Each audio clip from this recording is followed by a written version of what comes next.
అమ్మ ఎక్కడి నుంచి వచ్చారు మీరు? నమస్తే నమస్తే సార్. మేము రైమత్ నగర్ నుంచి వచ్చాం. ఎవరో ఒకళ్ళు మాట్లాడండి అమ్మా. ఏంటి మీరు నలుగురు ఉన్నారేంటి? ఇండస్ట్రీలో వర్క్ చేస్తాం మేడం మేము. మీ నలుగురు ఇండస్ట్రీలో వర్క్ చేస్తారా? అవును మేడం. Cinema field. అవును. ఓకే. సినిమా ఫీల్డ్లో మేము వర్క్ చేస్తాం కానీ జూనియర్గానే వెళ్తాం, కానీ వాళ్ళు మమ్మల్ని తొక్కేస్తున్నారు మేడం. అంటే ఎవరికి టాలెంట్ ఉంటే వాళ్ళు వెళ్తారమ్మా ఎక్కడైనా కానీ. తొక్కేయాల్సినంత అవసరం ఏముంది? మీ టాలెంట్ ఉంటే మనం ఇప్పుడు ఈ మధ్య సోషల్ మీడియాలో చూస్తున్నాం, ఎవరైనా సెలబ్రిటీలు అయిపోతున్న సందర్భాలు. మిమ్మల్ని తొక్కేసే అంత సీన్ ఏంటి? ఎప్పుడు వచ్చారు అసలు ఈ ఫీల్డ్లోకి? మేడం మేము అయితే మాకు ఇంటి నుంచి ప్రెజర్ ఇవ్వడం వల్ల వాళ్ళకి దూరంగా ఉండాలనేసి అనుకొని వచ్చేసాం జాబ్ చేసుకుంటూ. ఆ తర్వాత మీ నలుగురిది ఒకే స్టోరీనా? ఎవరి కాళ్ళకి ఇండివిజువల్ స్టోరీ ఉందా? నాది ఇది ఇండివిజువల్. ఎవరి కాళ్ళకి ఇండివిజువల్ ఉంది? సరే ఫస్ట్ మీరు చెప్పండి అమ్మా. నేనైతే మా ఫ్యామిలీకి నేను దూరంగా ఉండాలని మా ఫాదర్ వల్ల సఫర్ అయ్యి నేను వచ్చేసాను దూరంగా. ఓకే. ఎన్ని ఇయర్స్ బ్యాక్ అమ్మా? 2 years బ్యాక్. 2 years బ్యాక్ మీరు హైదరాబాద్ వచ్చారు సెటిల్ అవుదామని. అయితే నాకు ఇండస్ట్రీ అంటే ఇంట్రెస్టెడ్. అయితే నేను ఇలా జాబ్ చేసుకుంటూ స్టెప్ బై స్టెప్ వచ్చాను. జాబ్ చేసే సిచ్యువేషన్లో నేను ఆడిషన్స్ ఇచ్చాను. ఆడిషన్స్ ఇస్తే నువ్వు బక్కగా ఉన్నావు, పర్సనాలిటీ బాగాలేదు, అండ్ నువ్వు కమిట్మెంట్ ఇస్తే ఇంకా వేరే ఏదైనా చేయొచ్చు అది అని చెప్పేసి మాట్లాడారు. ఇచ్చినా కూడా ఏమీ లాభం లేకుండా పోయింది. అంటే పిలుస్తాము అని చెప్పేసి అన్నారు, అయినా పిలవలేదు. ఇంతవరకు మేము చూస్తున్నాము ఈ ఆడిషన్స్ కూడా అవ్వట్లేదు సరిగా అని చెప్పేసి. జూనియర్కి వెళ్తే కూడా చాలా చీప్గా చూస్తున్నారు. ఎలా అంటే ఇప్పుడు అంటే ఫుడ్ పెట్టే దగ్గర కానీ లేదంటే ప్రొడక్షన్ కానీ ఏదైనా సంథింగ్ అలాంటివి జరుగుతున్నాయి. అండ్ ఇంకా ఏంటిదంటే అంటే మీరు కమిట్మెంట్ అనేది ఆడిషన్స్ టైంలోనే ఇచ్చారు. అండ్ తర్వాత కూడా హెరాస్మెంట్ ఉందా మీకు? ఉంది మేడం. ఏంటిదంటే ఇప్పుడు షూటింగ్లో జూనియర్గా వెళ్ళినా కూడా అబ్బాయిలు వచ్చేసి ఇలా అమ్మాయిల చెయ్యి మీద ఆ చెల్లి అని చెప్పేసి చెయ్యిలు వేయడం, అలా ఇబ్బంది పెట్టేవాళ్ళు. ఇబ్బంది పెట్టి ఎంబటి పడేవాళ్ళు. ఇప్పుడు మా దగ్గర ఉన్న అధికారులు వచ్చేసి మమ్మల్ని చాలా ప్రెజర్ చేస్తున్నారు. అధికారులు అంటే మీకు ఈ ఛాన్సెస్ ఇప్పించే పర్సన్స్ ఎవరైతే ఉంటారో వాళ్ళు. ఏంటి మీరు ఖచ్చితంగా అంటే ప్రతి ఆప్షన్ ఇచ్చినప్పుడల్లా కమిట్మెంట్లోకి వెళ్ళాల్సిందేనా వాళ్ళు చెప్పిన ప్లేసులకి? వెళ్ళమని దానికి ఏమైనా అమౌంట్ ఇస్తారా లేకపోతే అది ఫ్రీ అయినా? ఛాన్స్ ఇచ్చినందుకు ఎంత ఇన్కమ్ వస్తుంది మీరు ఆ రకంగా ఒక రోజు షూటింగ్కి వెళ్తే? వచ్చేది 3000 5000 అంతే. దానికి కమిట్మెంట్లు ఇచ్చి ఛాన్సెస్ తీసుకోవాలా? అబ్బా అలా చేస్తున్నారు మేడం. అలా ప్రెజర్ చేస్తూ అలా చేస్తున్నారు మేడం. అలా ఎంతకాలం అయిందమ్మా? ఇంకా కంటిన్యూ అవుతుందా ఇది? ఇది ఇంతవరకు అయితే కంటిన్యూ అవుతూనే ఉంది మేడం. ఇంకా మీకు ఆడిషన్స్ దేనికోసం చేస్తారు? హీరోయిన్ చేస్తా ఉంటారా?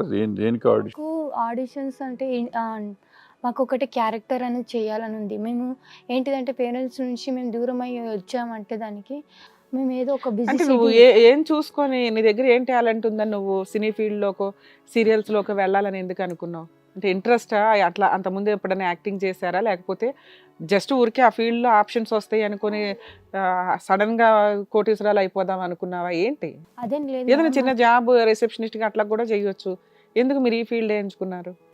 అంటే మేడం మేమైతే ఇంతవరకు నేను చిన్నప్పటి నుంచి వెళ్ళి పడ్డ సఫర్ వల్ల ఇదంతా కాకుండా ఈ ఫీల్డ్ ఏంటిదంటే బిజీగా షెడ్యూల్లో అయిపోతుంటుంది. రాత్రి అనక పగలనక చేస్తూ ఉంటారు కదా మేడం.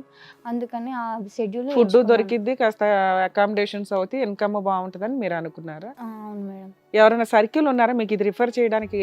మీ ఫ్రెండ్స్ కానీ ఎవరైనా ఉన్నారా అంతకుముందు అట్లా? అంటే అంతకుముందు అయితే నాకు వచ్చినప్పుడు అయితే ఎవరు తెలీదు. వేరే వాళ్ళ వల్ల అంటే ఫేస్బుక్ ద్వారా కానీ వేరే ఫ్రెండ్స్ ద్వారా కానీ వెళ్ళేదాన్ని. వెళ్ళిన తర్వాత ఇక్కడికి వచ్చాను. ఇక్కడికి వచ్చిన తర్వాత వేరే వాళ్ళు చెప్తే జూనియర్గా తీసుకెళ్లారు. ఇప్పుడు షూటింగ్స్ ఏమైనా ఉన్నాయా మీకు లేకపోతే ఏమీ లేకుండా ఓన్లీ ఈ బిజినెస్ చేస్తున్నారా? లేదు మేడం, షూటింగ్స్ అయితే ఏం రావట్లేదు. ఏమి రావట్లేదు, ఓన్లీ బిజినెస్ మీద రన్ అవుతుంది. మీకు ఎవరన్నా ఇన్ఛార్జ్ లాగా ఉన్నారా లేకపోతే మీరు ఓన్గా ఉన్న యాప్లు డౌన్లోడ్ చేసి? మేమే రోడ్ల దగ్గర వెళ్ళి నిల్చుంటాము. రోడ్డు పైన నిల్చుంటే వస్తావా అని కూడా అడిగిన వాళ్ళు ఉన్నారు మేడం. మీ స్టోరీ ఏంటమ్మా? అది కూడా అదే స్టోరీ మేడం. మొత్తం ఎందుకు వచ్చారు హైదరాబాద్? ఎందుకు ఈ ప్రాస్టిట్యూట్ బిజినెస్ ఎందుకు చూస్ చేసుకున్నారు మీరు? బాయ్ ఫ్రెండ్ నన్ను మనీ అడిగాడు. బాయ్ ఫ్రెండ్ లవర్ మోసం చేయడం ఇది? పోనీ మీ ఇంట్లో వాళ్ళు సపోర్ట్ చేస్తారుగా? మా పేదవాళ్ళం మేడం, మాకు గుడిసెలో ఉంటాం మేము.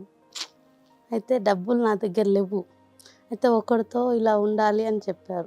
సరేలే అనేసి నీకోసం ఏమైనా చేస్తాను అనేసి వెళ్ళాం మేడం. ఓర్ నీ లవర్ కోసం శీలం తాకట్టు పెట్టావా? పెట్టాను. అక్కడ దుబాయ్లో నన్ను వదిలేశాడు. వదిలేసి డబ్బులు తీసుకొని వచ్చేసాడు మేడం.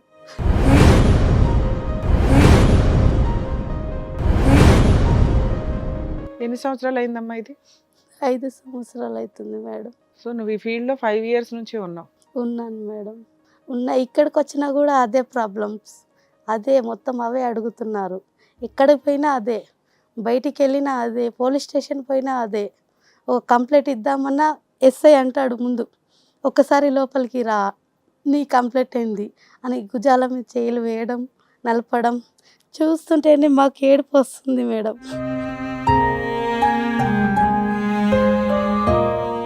బాధపడకు నాన్న. కాదమ్మా, ఇప్పుడు మీరు ఆ ఫీల్డ్ ఎంచుకున్నారు కదా, అంటే ఇన్కమ్ ఏమన్నా వస్తుందనా, లేకపోతే ఏదైనా జాబ్ చేసుకోవచ్చు కదా? మీరు ఎంచుకున్న ఫీల్డ్ ఇది, మోసపోయారు నిజమే. టాలెంట్ మేడం, నాది టాలెంట్తో వచ్చాను నేను. నాకు టాలెంట్ ఉంది కాబట్టి నేను చేద్దాం అనేసి వచ్చాను. కానీ వీళ్ళందరూ ఇలా చేస్తుంటే నాకు ఎక్కడ తోచట్లేదు. అందుకే మీ దగ్గరికి వచ్చాను, ఏదైనా సాయం. ఇప్పుడేంటి మీరు ఇప్పుడు ఆవిడంటే ఎవరో ఇన్ఛార్జ్ ఉన్నారు ఆవిడకి, మీరేంటి మీరు ఇండివిడువల్ గా ఈ బిజినెస్ చేసుకుంటున్నారా, లేకపోతే మీకు కూడా ఎవరైనా ఇన్ఛార్జ్ ఉన్నారా? నాకు ఎవరు లేదు, నేను మీరు ఇండివిడువల్ గా చేసుకుంటున్నారు. మరి మానేయాలనుకుంటే మానేయొచ్చుగా.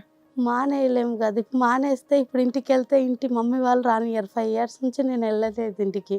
ఇప్పుడు వీడితో ఉన్నాను, వీడు నన్ను వదిలేసిపోయిండు. ఇప్పుడు హాస్టల్లో ఉండి నేను ఇలా చేస్తున్నాను. ఇప్పుడు ఇంటికి వెళ్ళలేను, ఇక్కడ వేరే చూపించుకోలేను. పని చేసుకోవచ్చు కదా ఏదన్నా. ఒక్కసారి ఫీల్డ్లో దిగినాక అదే మైండ్లో ఉండిపోయింది. అదే మైండ్లో ఉంటుంది కాదు, తప్పని తెలిసినప్పుడు తప్పు మానేయచ్చు కదా. ఇప్పుడు ఎక్కడికి వెళ్ళినా అదే ఉంది సార్, ఎవరిని అడిగినా అదే అడుగుతున్నారు. సో మీ ఏం గురించి చెప్పాలి? ఆల్రెడీ తెలిసి ఇట్లాగే తెలిసిపోయింది. అడుగుతున్నారు. ఆల్రెడీ టీవీలలో దానిలలో న్యూస్ వేశాడు. కానీ ఎప్పుడు మాస్కే ఉంటది కదమ్మా, ఇట్లాంటి రెడీ హ్యాండెడ్ గా రైడ్లు జరిగినప్పుడు కూడా మీకు మాస్క్లే వేస్తారు కదా. ఎలా తెలిసింది? అంటే మీ ఫీల్డ్ లో అందరికీ తెలిసిందనా, లేకపోతే ఏంటి? మా ఫీల్డ్ వాళ్ళందరికి తెలిసిపోతాయి మేడం, అందరికీ తెలుసు. అందరు తెలిసి చీప్గా కూడా చూస్తారు. మాతో ఎవరు కూడా కలిసి ఉండరు. ఉండేది మేము 4 అందుకే ఒక్కటే కాడ ఉంటాము హాస్టల్లో. వీళ్ళు వేరే వర్క్ చేస్తారు, మేము వేరే వర్క్ చేస్తాం. ఖాళీ టైంలో వస్తారు మాతో పాటు. అంటే ఇక్కడ ఏమన్నా మీరు ఒక మాఫియాలో అట్లా ఏమైనా ఇరుక్కుపోయారా, లేకపోతే అలాంటిది మీరు మేడం. అలాంటిదేనా?